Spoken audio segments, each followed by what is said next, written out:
సామెతలు మొదటి అధ్యాయం. దావీదు కుమారుడును ఇశ్రాయేలు రాజునైన సొలొమోను సామెతలు. జ్ఞానమును ఉపదేశమును అభ్యసించుటకును, వివేక సల్లాపములను గ్రహించుటకును, నీతి న్యాయ యథార్థతలను అనుసరించుటయందు బుద్ధి కుశలత ఇచ్చు ఉపదేశము నందుటకును, జ్ఞానము లేని వానికి బుద్ధి కలిగించుటకును, యవనులకు తెలివియు వివేచనయు పుట్టించుటకును తగిన సామెతలు. జ్ఞానము గలవాడు విని పాండిత్యము వృద్ధి చేసుకొనును, వివేకము గలవాడు ఆలకించి నీతి సూత్రములను సంపాదించుకొనును. వీటి చేత సామెతలను, భావసూచక విషయములను, జ్ఞానుల మాటలను, వారు చెప్పిన గూఢ వాక్యములను జనులు గ్రహించుదురు. యెహోవా యందు భయభక్తులు కలిగియుండుట తెలివికి మూలము. మూర్ఖులు జ్ఞానమును ఉపదేశమును తిరస్కరించుదురు. నా కుమారుడా, నీ తండ్రి ఉపదేశము ఆలకింపుము, నీ తల్లి చెప్పు బోధను త్రోసివేయకుము.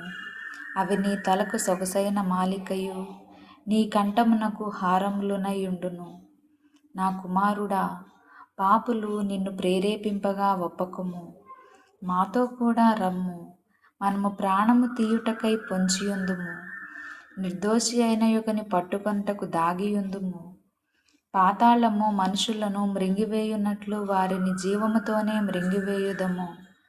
సమాధిలోనికి దిగువారు మృంగుబడినట్లు వారు పూర్ణ బలముతో నుండగా మనము వారిని మృంగివేయుదము రమ్ము అని వారు చెప్పునప్పుడు ఒప్పకుము. పలు విధములైన మంచి సొత్తులు మనకు దొరుకును, మన ఇండ్లను దోపుడు సొమ్ముతో నింపుకొందుము. నీవు మాతో పాలివాడవై ఉండుము, మనకందరికిని సంచి ఒక్కటే ఉండును అని వారు నీతో చెప్పుదురు. నా కుమారుడా, నీవు వారి మార్గమున పోకుము, వారి త్రోవల యందు నడవకుండా నీ పాదము వెనుకకు తీసుకొనుము. కీడు చేయుటకై వారి పాదములు పరుగులెత్తును, నరహత్య చేయుటకై వారు త్వరపడుచుందురు.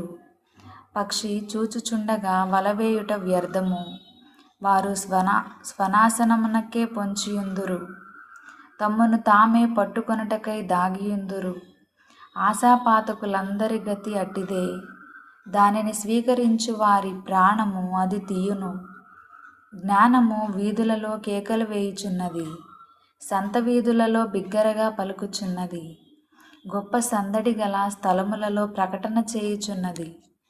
పురద్వారములలోను పట్టణములలోను జ్ఞానము ప్రచురించుచు తెలియజేయుచున్నది.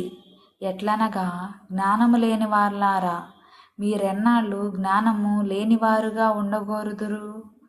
అపహాసకులారా, మీరెన్నాళ్ళు అపహాస్యము చేయుచు ఆనందింతురు? బుద్ధిహీనులారా, మీరెన్నాళ్ళు జ్ఞానమును అసహ్యించుకొందురు? నా గద్దింపు విని తిరుగుడి, ఆలకించుడి. నా ఆత్మను మీ మీద కుమ్మరించుదును, నా ఉపదేశమును మీరు తెలిపెదరు.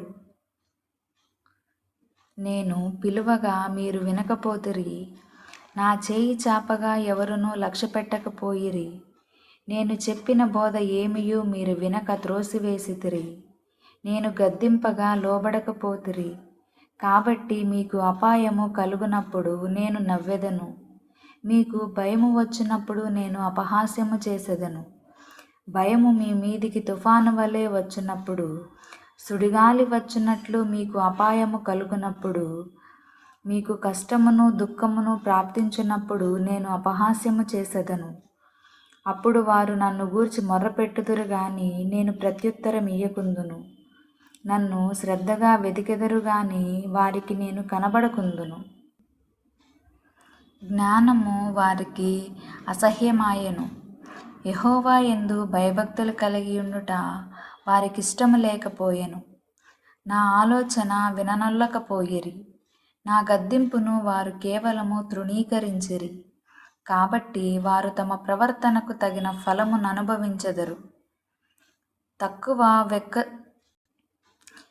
తమకు వెక్కసమగు వరకు తమ ఆలోచనలను అనుసరించెదరు. జ్ఞానము లేనివారు దేవుని విసర్జించి నాశనమగుదురు. బుద్ధిహీనులు క్షేమము కలిగినదని మైమరచి నిర్మూలమగుదురు. నా ఉపదేశము అంగీకరించువాడు సురక్షితముగా నివసించును. వాడు కీడు వచ్చునన్న భయము లేక నెమ్మదిగా నుండును.